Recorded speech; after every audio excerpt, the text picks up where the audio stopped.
दिनै अदालगुरियाव सन्जय सरगयारि होननाय सासे एमसिएलआ दल टेक खालामबाय बिनिफ्रायनो फोरमान अदालगुरियाव इउपिपिएलआ 0 जानो थांगासिनो दङ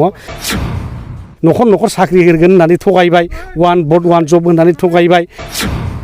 थगायनाय सुइजारलेण्ड बानायगोन होननानै थगायबाय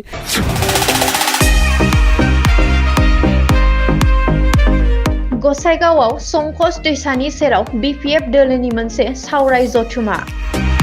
गसाइगाव महकुमानि सिङाव थानाय संकस दैसानि सिरा बान्दो सेराव जमदुवार ब्लक लाइमोन बिपिएफ आरो बिएसइउनि बानजायनायाव बोसोर गोदान आरो मागो दमासिनि लावखार ओंखाम जानायजों लोगोसे मोनसे मटिभेशनेल हाबाफारिया जानानै थाङो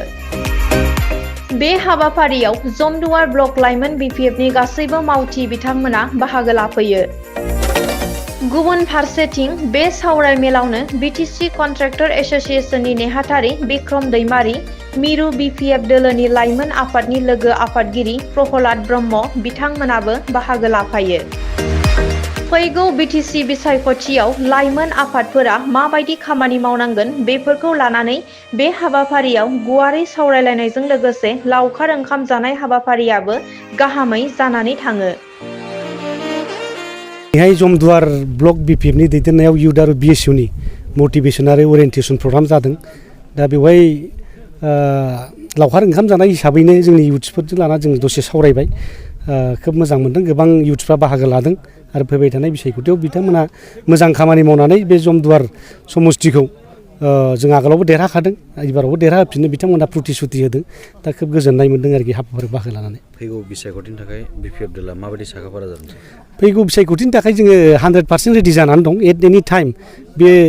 एप्रिलाव जाथों बा गाबोन जाथों बा समफोर जाथों खुनु खोथा गैया एट एनि टाइम एट एनि कस्ट जों देरहाहोनो थाखाय जों रेडि वार्कारफ्रा रावबो जिरायनानै थायाखै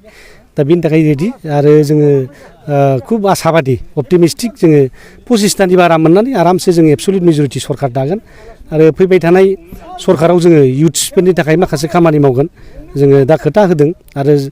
बेखौ फाइनाल खालामथ'वाखै फाइनाल खालामनायनि लामायावनो जोङो 5 बोसोराव 500 कोटि थाखा इउथ्सफोरनि थाखाय जोङो बाजेट खालामगोन जाहाथे जों साफ्रोमबो सेल्फ एमप्लयि जानो हायो आरो एमप्लयार जानो हायो बिनि थाखाय जों खामानि मावगोन आरो वुमेन इम्पावारमेन्टनि थाखायबो जोङो खामानि मावगोन आरो सेल्फ हेल्प ग्रुपफोरनि थाखाय सेलेक्टेड सेल्फ हेल्प ग्रुप जाय सेल्फ हेल्प ग्रुपफ्रा खामानि मावथारनानै जाहाथे बिसोरबो सेल्फ एमप्लयि आरो एमप्लयार खालामनो हायो बिनि थाखाय जों बेबस्था खालामगोन जाहाथे जोंनि बिटिसि ओनसोलाव थानाय खुनु इउथ्सफ्रा जोंनि आइजोफ्रा जाहाथे खामानि गैयालासे थानो नाङा जों जाहाथे संसारखौ मोजाङै सोलिनो हायो न'खराव बयबो थाखा फैसा लानानै गथ' गथायखौ मोजां फोरोंनो हायो आरो जोंनि जे रिटायारमेन्ट टाइम बा बोराय बुरै बैसोआव जाहाथे मोजां अबस्थायाव जाहाथे जोङो जिउखौ रुंग'होनो हायो बेनि थाखाय जों बेबस्थाखौ खालामनो थिग खालामनाय जादों बबेबा मोनसे दोलोजों ज' जानायनि थांखि दं थांखिखौ दासिम लाथ'नाय जायाखै दा जोङो गाव हारसिङै गेलेगोन बेवहायनो दा अथल जानानै दङ आरो बे परिबेसखौ नायनानै सोनारगोन आरो सोरबा दोलोआ जोंखौ मदद होनो फैयोबा भेरि माच वेलकाम जोंखौ मदद होनो फैदों जों बेखौ डिनाय खालामनाय नङा दा दिनैसिमाव जोङो अथल जानानै दङ जों हारसिङैनो गेलेगोन आरो हारसिङै सरकार दागोन दा बेबादि मोनसे थिरांथा लानाय जादों बेरेखा दोलोआबो गोबां साखाफारा जादों बिथांमोननि सोमोन्दै मा बुंगोन माबा मोनसे प्रभाब फैगोन बेरेखा दोलोआ एबारनि इलेक्सनाव जोङो फेक्टर जागोन बादि मोनाखै मानोना इउपिपिएलआ जेबादि दा सरकार सालायदों बिथांमोना माने गासिबो लक्ष्मन रेखा बारलांजोब्बाय लक्ष्मन रेखा बारनानै जेब्लानाखि सीताखौ खावनानै लांदों माबाया राबना गाव धंस' जाहैदों थिग बिदिनो प्रमद बर'आ धंस' जालांगोन दिनै इउथ्सफोरखौ थगायबाय दिनै महिलाफोरखौ थगायबाय सात्र साथ्रिफोरखौ थगायबाय मास्टारफोरखौ स्कुल कलेज भेन्सार माने प्रभिन्सियेलाइज खालामगोन होननानै थगायबाय न'खर न'खर साख्रि होगोन होननानै थगायबाय वान भट वान जब होननानै थगायबाय दिनै बिफां गायनायनि 10,000 थाखा साफ्रोमबो सेल्फ हेल्प ग्रुपनि मेम्बार्सफोरनो होगोन होननानै थगायबाय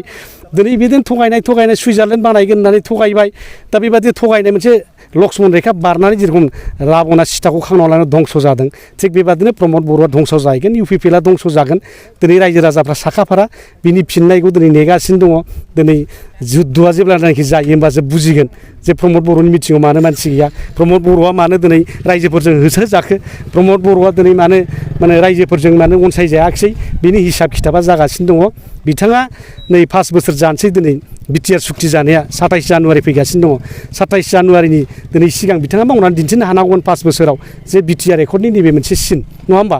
दिनै एनआइटि जाखांबाय जोंनाव नङा होमबा दिनै माबा मोनसे जोंहा मेडिकेल कलेज खुलिखांबाय सेन्ट्रेल इउनिभारसिटि बड'फा उपेन्द्र ब्रह्मनि नाव बरमाव जाखांबाय बेबादि 5 बोसोरनि गेजेरावथ' लुखांजानाय जासिगौमोन ना नाथाय बिथाङा हायाखिसै आरो अलरेडि बेखौ सेन्ट्रेल गभर्नमेन्टनि बारा देरहानाय नङा आरो बेखौ जों मिथिनो हायो दिनै अदालगुरियाव सन्जय सरगयारि होननाय सासे एमसिएलआ दल टेक खालामबाय बिनिफ्रायनो फोरमान अदालगुरियाव UPPLआ 0 जानो थांगासिनो दङ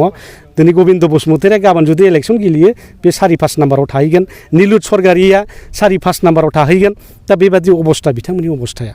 प्रमद बर'आबो गावनि समस्थियाव देरहागोना बिराद रिक्सि जानानै दं बिथाङा दा बिथाङाबो जेननायनि लामायावनो दङ दिनैहाय हयथ' 5%सोल' बारा थाथ'गोन बिनि आखायाव जेब्लानाखि इलेक्सन डिक्लेयार जायो बियो आरो बिबो रुंबावगोन प्रमद बर'आ गावहानो भबिसतआ दिनै खोमसि जानानै दङ दा ओंखायनो बे राजनितिक दोलोआ दिनै जेबो मावनो हायाखिसै दा बे UPPLखौ दिनै बिदाय होनो थाखाय साफ्रोमबो रायजोआ रेडि जानानै दं आरो बेखौ लानानैनो दिनै जोङो अरियेन्टेसन प्रग्राम मटिभेसन प्रग्राम जों लागासिनो दङ भबिसतआव इयुथ्सफोरनि थाखाय जों BPFआ मोजां मावगोन बयनिबो रायजो राजानि थाखाय मोनसे इनक्लुसिभ ससाइटि जोङो मोनसे पुर्नांग मोनसे समाज दानानै मोनसे